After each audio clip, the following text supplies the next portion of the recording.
Setelah terdengar oleh Adoni-Zedek Raja Yerusalem bahwa Yosua telah merebut Ai dan telah menumpasnya, seperti yang dilakukannya terhadap Yeriko dan terhadap rajanya, demikianlah juga dilakukannya terhadap Ai dan terhadap rajanya. Dan bahwa penduduk kota Gibeon telah mengadakan ikatan persahabatan dengan orang Israel dan diam di tengah-tengah mereka. Maka sangat takutlah orang, sebab Gibeon itu kota yang besar, seperti salah satu kota kerajaan, bahkan lebih besar dari Ai, dan semua orangnya adalah pahlawan. Sebab itu Adoni-Zedek, Raja Yerusalem, menyuruh orang kepada Hoham, Raja Hebron, kepada Piream, Raja Yarmut, kepada Yafia, Raja Lakis, dan kepada Debir, Raja Eglon, mengatakan, "Datanglah kepadaku dan bantulah aku, supaya kita menggempur Gibeon, karena telah mengadakan ikatan persahabatan dengan Yosua dan orang Israel." Lalu kelima raja orang Amori itu berkumpul dan bergerak maju. Raja Yerusalem, Raja Hebron, Raja Yarmut, Raja Lakis, dan Raja Eglon. Mereka beserta seluruh tentara mereka. Mereka berkemah mengepung Gibeon dan berperang melawannya. Lalu orang-orang Gibeon itu menyuruh orang kepada Yosua ke tempat perkemahan di Gilgal, mengatakan, "Jangan menarik tanganmu daripada hamba-hambamu ini. Datanglah dengan segera kepada kami. Lepaskanlah kami dan bantulah kami. Sebab semua raja orang Amori yang diam di pegunungan telah bergabung melawan kami." Lalu Yosua bergerak maju dari Gilgal. Dia dan seluruh tentara yang bersama-sama dengan dia, semuanya pahlawan yang gagah perkasa. Berfirmanlah Tuhan kepada Yosua, "Janganlah takut kepada mereka, sebab aku menyerahkan mereka kepadamu. Tidak seorang pun dari mereka yang akan dapat bertahan menghadapi engkau." Lalu Yosua menyerang mereka dengan tiba-tiba, setelah semalam-malaman bergerak maju dari Gilgal. Dan Tuhan mengacaukan mereka di depan orang Israel, sehingga Yosua menimbulkan kekalahan yang besar di antara mereka dekat Gibeon, mengejar mereka ke arah pendakian Bet Horon dan memukul mereka mundur sampai dekat Azeka dan Makeda. Sedang mereka melarikan diri di depan orang Israel dan baru di lereng Bet Horon, maka Tuhan melempari mereka dengan batu-batu besar dari langit sampai ke Azeka, sehingga mereka mati. Yang mati kena hujan batu itu ada lebih banyak dari yang dibunuh oleh orang Israel dengan pedang.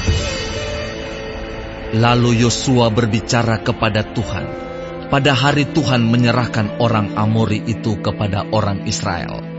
Ia berkata di hadapan orang Israel, "Matahari, berhentilah di atas Gibeon, dan engkau bulan di atas lembah Ayalon." Maka berhentilah matahari, dan bulan pun tidak bergerak, sampai bangsa itu membalaskan dendamnya kepada musuhnya. Bukankah hal itu telah tertulis dalam kitab orang jujur? Matahari tidak bergerak di tengah langit, dan lambat-lambat terbenam kira-kira sehari penuh. Belum pernah ada hari seperti itu, baik dahulu maupun kemudian, bahwa Tuhan mendengarkan permohonan seorang manusia secara demikian. Sebab yang berperang untuk orang Israel ialah Tuhan. Kemudian Yosua dan seluruh orang Israel yang menyertainya pulang kembali ke tempat perkemahan di Gilgal. Kelima raja itu melarikan diri dan bersembunyi di dalam gua di Makeda. Kepada Yosua dikabarkan demikian, Kelima raja itu telah ditemukan bersembunyi di dalam gua di Makeda. Lalu berkatalah Yosua, "Gulingkanlah batu-batu yang besar ke mulut gua itu, dan tempatkanlah di sana orang untuk menjaga mereka. Tetapi janganlah kamu berhenti. Kejarlah musuhmu dan hantamlah barisan belakangnya. Janganlah biarkan mereka masuk ke dalam kota-kota mereka, sebab Tuhan Allahmu menyerahkan mereka kepadamu. Setelah Yosua dan orang Israel selesai menimbulkan kekalahan yang besar sekali di antara mereka, sampai mereka dihancurkan sama sekali, beberapa orang dari mereka dapat lolos dan masuk ke kota-kota yang diperkuat. Pulanglah seluruh bangsa itu dengan selamat kepada Yosua, ke tempat perkemahan di Makeda. Tidak ada seorang pun yang berani melemparkan kata-kata ancaman terhadap orang Israel. Kemudian berkatalah Yosua, "Bukalah mulut gua, dan keluarkanlah kelima raja itu dari dalam, dan bawa kepadaku." Dilakukan oranglah demikian. Kelima raja itu dikeluarkan dari gua itu, dan dibawa kepadanya. Raja Yerusalem, Raja Hebron, Raja Yarmut, Raja Lakis, dan Raja Eglon. Setelah raja-raja itu dikeluarkan dan dibawa kepada Yosua, maka Yosua pun memanggil semua orang Israel berkumpul dan berkata kepada para panglima tentara yang ikut berperang bersama-sama dengan dia, "Marilah dekat, taruhlah kakimu ke atas tengkuk raja-raja ini." Maka datanglah mereka dekat dan menaruh kakinya ke atas tengkuk raja-raja itu.